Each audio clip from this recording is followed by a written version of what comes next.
My name's Judith Robinson. I teach at Davison Elementary School in Detroit, Michigan. I teach extended day kindergarten. That means my students come to school 4 days a week, full day.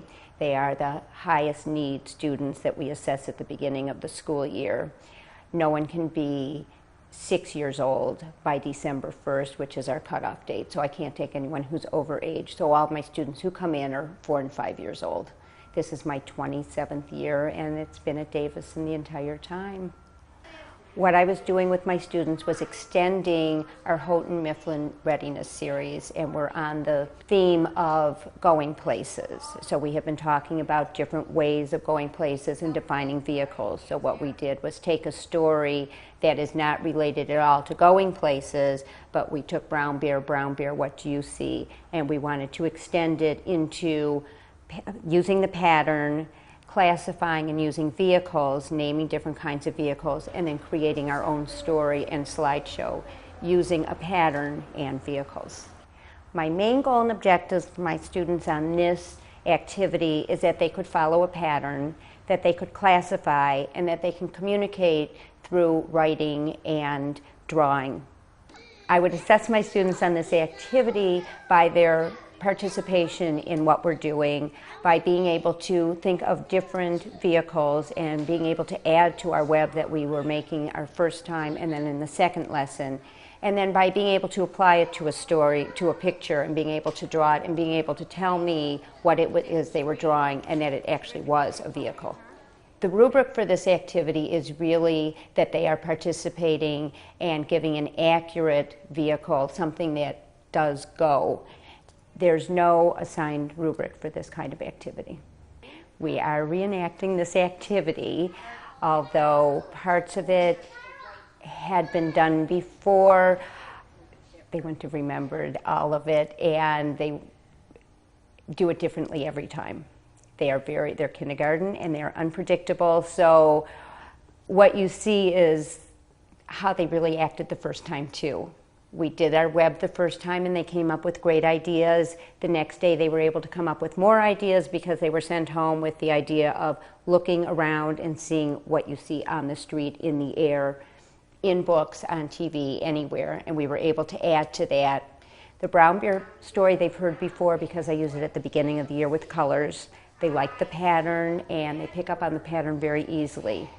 Although they were reenacting, many of them did different vehicles this time, which was terrific. So they weren't locked into one thing. And then when they drew on the computer, they were doing different vehicles than they had done before.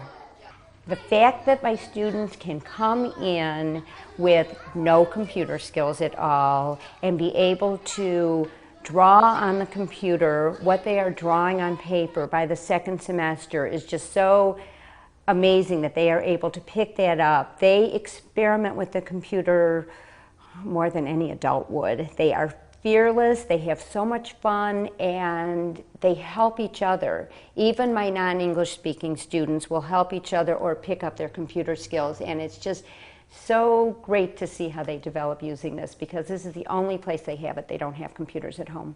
I chose using Story Extension and putting it onto the computer because I do so many story extensions in here. We probably put together about 20 books a year in my classroom doing various types of story extension, and it's very exciting, especially for urban students, to be able to see what they're doing, have it on video, being able to send it home with my students so that their families can see it because there's not a lot of parental involvement in our school. So any way that I can include the parents or families in what their students are doing in the classroom and letting them actually see what we're doing, it's great. Instead of just a paper going home or a book going home, it's very exciting for them and for me to include them in what we're doing.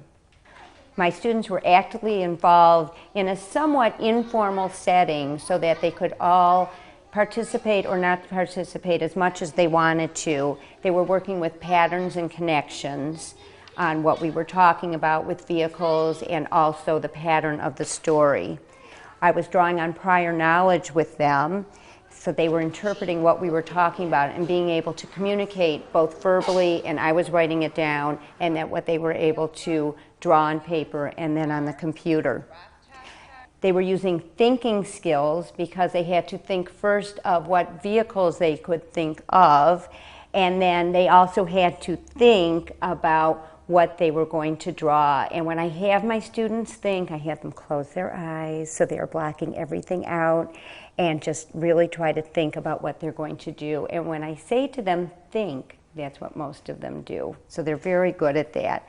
They are also able to generally operate the computer, being able to draw, being able to erase sometimes, being able to fill in colors so that we can create a multimedia presentation.